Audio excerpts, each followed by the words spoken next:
Welcome back to my channel village food with Sulata. কেমন আছো সবাই? আশা করি ভালো আছো, আমিও ভালো আছি। আজকে তোমাদের দেখাবো একটা ভর্তা রেসিপি। দিয়ে দিলাম জল। এটা একটা মোচা ছিল, মোচা আমরা মাঝে মাঝে এইভাবে খাই। সেদ্ধ হবে, একটু লবণ দিয়ে আমি সেদ্ধ করে নেব। আলুটাকে ভাতের হাঁড়িতে সেদ্ধ দেবো, আর এই দেখো মোচাটাকে এইভাবে একটা কাট দিয়ে নিয়েছি। ব্যাস, সেদ্ধ হলেই রেডি একটা রেসিপি। সেদ্ধ করে পরে আবার ফেরত আসছি।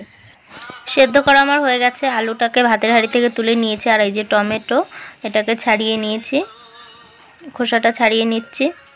বোটাটাকে একটু কাটার চেষ্টা করছিলাম, ও ঠিক আছে, না কাটলেও অসুবিধা নেই, হাতে চটকে নেব। আর মোচাটাকে দেখো এইভাবে আমি একদম পরিষ্কার করে নিয়েছি। ভেতরে যে শক্ত একটা শীষ মতন থাকে, ওইটাকে আমি ওই দু হাত দিয়ে পরিষ্কার করে নিয়েছি। আর এই ওপরের খোসাটা কিছুটা ফেলবো আর কিছুটা রেখে দেব। ওটাকে একটা ছুরি দিয়ে একটু পিস পিস করে কেটে নেব। নিয়ে এটাকে বেশ পেঁয়াজ লঙ্কা দিয়ে সুন্দর করে চটকে মেখে নেব। দেখো, এটাকে আমি পরিষ্কার করে নিয়েছি।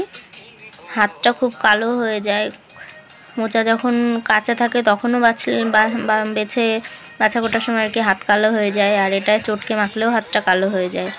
তো দেখো, এটাকে আমি কেটে একদম জলটাকে চেপে বের করে ফেলে দিয়েছি। আর এখানে লবণ, পেঁয়াজ, কাঁচা লঙ্কা এগুলো সব নিয়েছি। আর হাতে একটা গ্লাভস পরেছি। গ্লাভসটা কিসের বলো তো?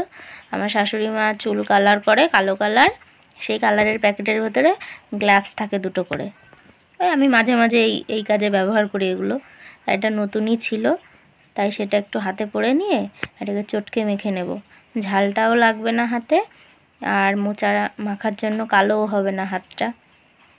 মোচা মেখে হাত কালো হয়ে গেলে না, এই কালোটা লেবু টেবু দিলেও কোনো মতেই যেতে চায় না। লেবু দিলে ফট করে মনে হয় যেন পরিষ্কার হয়ে গেছে, কিন্তু একটু পরেই আবার দেখা যায় হাত শুকিয়ে গেলে কালো হয়ে গেছে।